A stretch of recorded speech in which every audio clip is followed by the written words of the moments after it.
Welcome to Celebrating the Sax. My name is Jack Countryman. I will play the tenor sax and feature a few interesting comments on its history and expression. The versatile Jonathan Kurak will back me with drums, guitar, bass, piano, and producing the recording. The saxophone is a member of the clarinet family. It has a conical bore made of brass. Alto, tenor, and baritone are most frequently used, especially in orchestras. This instrument has brought forward generations of beauty in soul expression. The soul is close to the horn in the way the singer is close to his or her voice. It has its own particular keys and levers that reflect the melody and singing of its low and high notes. The player is close at all times to his or her personality, since the mouth is forming the notes and tones needed to make a distinct sounding instrument. Mouthpieces are attached in various shapes to suit the player. Reeds of various thickness are inserted in the mouthpiece.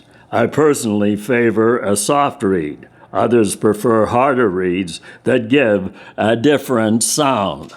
This instrument is fast playing. Buttons and levers are released quickly to express complementary notes.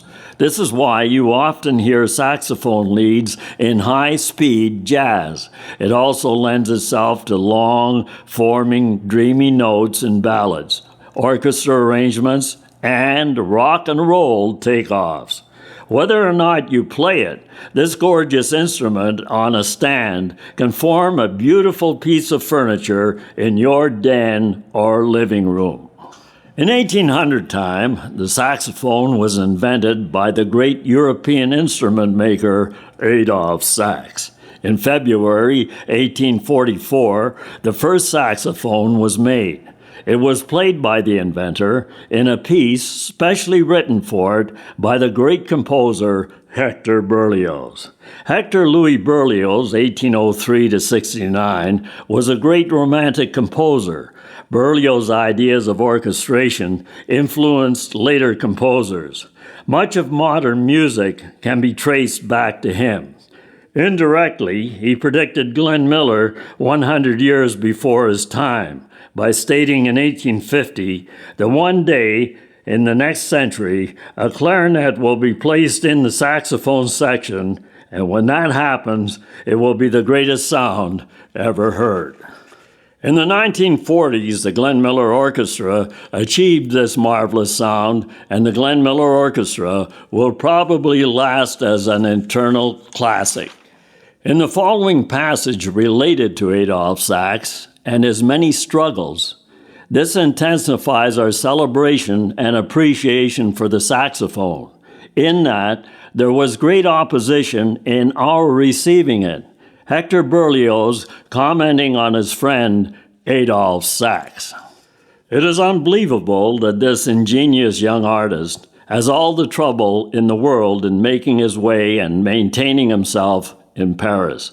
Persecutions worthy of the Middle Ages are inflicted on him.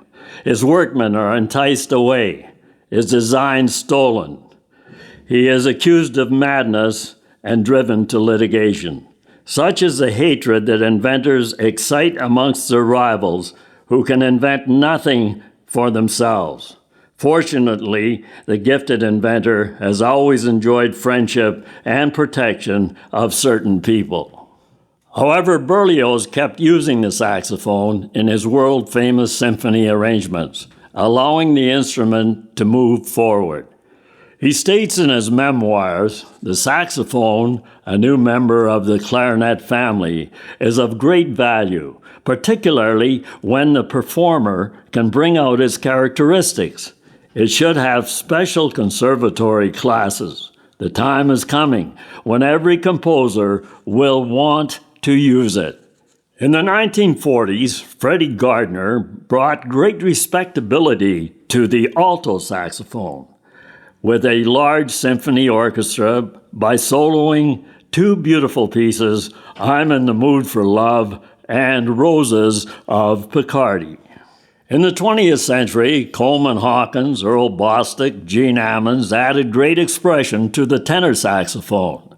Jerry Mulligan made the baritone sax world famous.